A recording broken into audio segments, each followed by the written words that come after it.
c'est un retournement dans leur mentalité.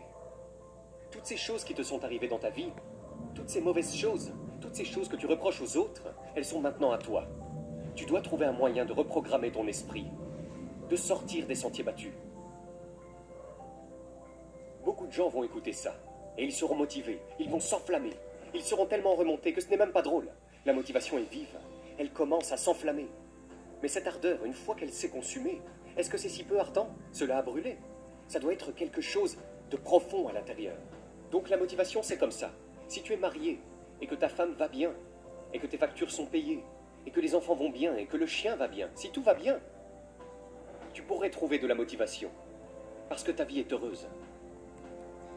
C'est cet enfoiré qui se réveille dans les égouts tous les jours, qui n'a rien pour rentrer à la maison, qui n'a rien. Les factures ne sont pas payées, il ne sait pas quand il aura son prochain repas, il ne sait rien du tout. Et il se dit qu'il peut aller se faire voir. Je vais faire ce que je dois faire pour arriver où je dois aller. C'est la motivation puissante dans la conduite et bientôt dans l'obsession. L'obsession fait une personne, fait d'autres personnes. Ainsi, lorsque vous êtes autour de quelqu'un d'obsédé, la plupart des gens n'ont aucune idée de comment vous appeler. Alors ils vous traitent de fou. Ils vous traitent de fou parce qu'ils ne comprennent pas où vous essayez d'aller. Ce que vous essayez de faire, ce que vous essayez d'être. Donc, pour les gens normaux, nous sommes tous normaux. Nous sommes tous très normaux. Une fois qu'ils tournent cet état d'esprit à un point où ils ne veulent plus être soi-disant normaux, c'est là que vous commencez à découvrir que la motivation ne suffit pas. Ce n'est pas suffisant. Vous devez être cette personne qui, peu importe ce qui se passe, si vous êtes un coureur de haut niveau, vous ne vous souciez pas de la température. C'est comme vous dites, oh, un tas de gens ne courent pas. C'est ce qu'ils font tous les matins. Chaque soir, ils regardent quelle va être la température demain. Quelle va être la température? Alors je vais courir à l'intérieur ou à l'extérieur? Les gens obsédés, qui veulent juste y arriver, n'ont rien à foutre de la température. Ils s'en fichent. Parce qu'ils savent que peu importe ce qu'il y a dehors, peu importe s'il neige, si c'est une foutue tempête tropicale, s'il fait -2 ou -20 degrés, ils vont courir.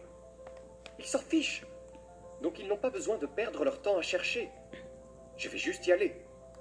Et c'est comme ça que tu dois avoir ton état d'esprit. Peu importe ce qu'il y a dehors, ce qu'il y a en face de moi. Parce qu'une personne motivée ne va pas regarder le fait que le temps va changer sa motivation. En bien ou en mal. Oh, il fait 70 degrés et du soleil, je suis motivé. Oh, il fait 30 et il y a du blizzard. Je m'en fous. Je vais rentrer à l'intérieur. Une personne obsédée s'en fout. Elle fait proprement son travail. Quand j'étais en enfer, je n'étais pas capable d'être en enfer et d'être calme. L'enfer vous rend anxieux. L'enfer vous donne envie de vous en sortir. Il y a une personne qui a la capacité d'être en enfer et de penser très calmement, très rationnellement à ce qui se passe. Quelle est la vérité? Quelle est la réalité? Pourquoi mon père est comme ça? Pourquoi ses enfants me traitent-ils de nègre? Pourquoi? Il faut être capable de démonter les gens, de les décortiquer, de les disséquer et de voir ce qui se passe. Donc à l'époque, je n'avais aucune compétence. Je n'avais aucune compétence. Tout ce que je voyais, c'était un tas d'enfants comme moi, mais je ne voyais plus ça. Tout ce que je voyais, c'était cette bombe de peinture sur ma voiture, moi qu'on traitait de nègre. C'est tout ce que je voyais. Ma lentille était juste grande de cette petite taille. Elle était très petite, une putain de petite lentille. Maintenant, mon objectif est énorme. Je vois tout le monde pour ce qu'ils sont, et ce qu'ils sont créés pour être. Donc c'est la seule chose qui a changé en moi, c'est ma réalité. On dépeint toujours une réalité merdique, qui n'est même pas vraie.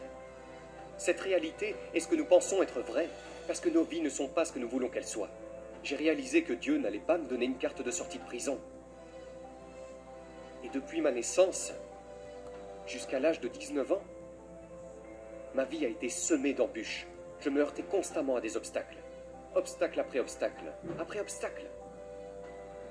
Et j'ai dû trouver comment gérer la souffrance, comment y faire face. Car elle faisait partie de ma vie depuis toujours, du moins c'est ce que je pensais. Donc, pour y faire face, je devais être capable de la conquérir, de la surmonter, d'y faire face, et de savoir que dans cette souffrance, il doit y avoir une sorte de croissance. Chaque obstacle, je le considère maintenant comme une friction. Sans friction, il n'y a pas de croissance.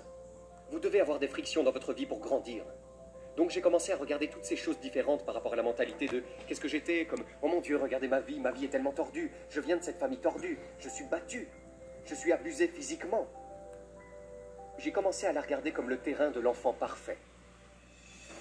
Donc j'ai retourné la situation dans tous les sens et j'ai dit, ok, je souffre énormément, mentalement. Utilise ça à ton avantage plutôt qu'à ton désavantage. Et c'est ce que j'ai fait. Au lieu de voir la situation comme, oh mon Dieu, qu'est-ce que j'ai fait, je ne sortirai jamais d'ici, je l'ai vu comme, ok, attends une seconde. Si je peux surmonter cela, si je peux trouver une certaine puissance dans cela, une certaine façon de passer à travers cela, ce serait le carburant pour le reste de ma vie. Et donc j'ai trouvé une grande force dans la souffrance. Une grande force en elle, parce que pourquoi, à travers tout ça, j'ai commencé à calmer mon esprit, à dépasser la mentalité de victime. Tu dois reconnaître ce que tu as traversé. Et ça m'a donné de la fierté. Je me suis rendu compte que très peu de gens pouvaient faire ce que j'ai fait. J'ai été capable de renverser toutes les choses négatives de ma vie. Tout. Et de les utiliser pour le pouvoir. Parce qu'à l'autre bout de la souffrance, il y a la grandeur. Ce n'est pas fini pour toi. Donc, un grand nombre d'entre nous, nous nous sommes mis dans cette grande boîte. Et dans cette boîte, il n'y a pas de souffrance. Donc ce que nous faisons, c'est que nous nous abritons de la grandeur. Donc, pour moi par exemple, je pesais 300 kilos. À un moment de ma vie, je pulvérisais des cafards. Je gagnais 1000 $ par mois. Je vivais dans cette boîte. Je regardais parfois par-dessus la boîte et je voyais l'enfer, la souffrance, les tempêtes, les éternelles tornades. Je ne veux pas aller là-bas. Mais je savais que si je pouvais traverser cette merde mentalement, de l'autre côté, il y avait une personne entendue de kilos, qui est un imbécile, qui a fait l'école des rangers, la seule personne qui fait ceci, la seule personne qui fait cela, la seule personne qui fait ceci. Mais c'est à travers toute cette merde que j'ai dû traverser. Donc tu jettes un coup d'œil par-dessus la boîte, et tu y retournes et tu dis « Oh, je suis bien 300 kilos en gagnant 1000 $ par mois, je suis bien ici. » Parce que cet obstacle, c'est de la souffrance, c'est de la souffrance. Et quand vous êtes prêt à aller au-delà de la souffrance, et à voir que la souffrance est l'un des meilleurs moyens de grandir, que vous pouvez surmonter, parce que vous pouvez souffrir à long terme, vous pouvez souffrir lentement, ou vous pouvez passer par la douleur, et ensuite expérimenter ce qu'il y a de l'autre côté. L'autre côté est l'endroit où vous commencez vraiment votre voyage. Les gens pensent qu'ils commencent leur voyage parce qu'ils sont nés. Non. Il y a beaucoup de gens dans les tombes qui ont vécu 100 ans et qui n'ont jamais vraiment commencé leur voyage. Le vrai voyage commence quand vous sortez de cette boîte et vous commencez à grimper des montagnes et à grimper des montagnes.